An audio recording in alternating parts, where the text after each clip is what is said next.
দেশের বিভিন্ন স্থানের সভা সমাবেশ, মানববন্ধন সহ নানা ঘটনার আরও খবর জানাচ্ছেন লামিয়া তানজিন মাহমুদ।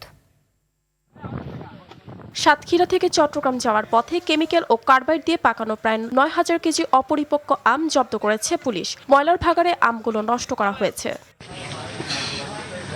এদিকে জেলার দেবহাটায় রপ্তানিযোগ্য চিংড়ি মাছে বিষাক্ত অপদ্রব্য পুশ করার দায়ে অভিযান চালিয়েছে উপজেলা প্রশাসন ও মৎস্য বিভাগ। অভিযানে বিপুল পরিমাণ জেলি পুশ করা চিংড়ি জব্দ করার পাশাপাশি সংশ্লিষ্ট ব্যবসায়ীদের আর্থিক জরিমানা করা হয়েছে।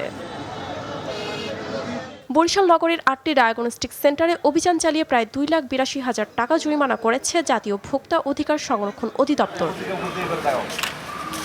নওগাঁয় ডাকাতির প্রস্তুতিকালে আন্তজেলা ডাকাত দলের 7 সদস্যকে গ্রেফতার করেছে পুলিশ। এ সময় তাদের কাছ থেকে ডাকাতির কাজে ব্যবহৃত দেশি অস্ত্র ও ট্রাক সহ বিভিন্ন সরঞ্জাম উদ্ধার করা হয়।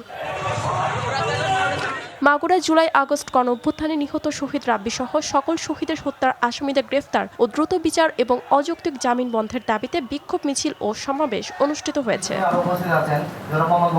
পাবনার ঈশ্বরদীতে নিরাপদ খাদ্য উৎপাদন ও কৃষকদের উদ্যোক্তা হিসেবে গড়ে তুলতে পার্টনার কংগ্রেস কার্যক্রমের উদ্বোধন করা হয়েছে। এদিকে অতি দরিদ্রদের জন্য কর্মসংস্থান কর্মসূচি ইজিপিপি প্রকল্পের আওতায় একটি খালের পুনঃখনন কর্মসূচি উদ্বোধন করা হয়েছে পাবনার ঈশ্বরদীতে। শরীয়তপুর জেলার হিফজুল কোরআন কেরাত প্রতিযোগিতায় নির্বাচিতদের মাঝে পুরস্কার বিতরণ করেছেন ইসলামী ফাউন্ডেশন শরীয়তপুর জেলা। লামিয়া তানজিন মাহমুদ, RTV।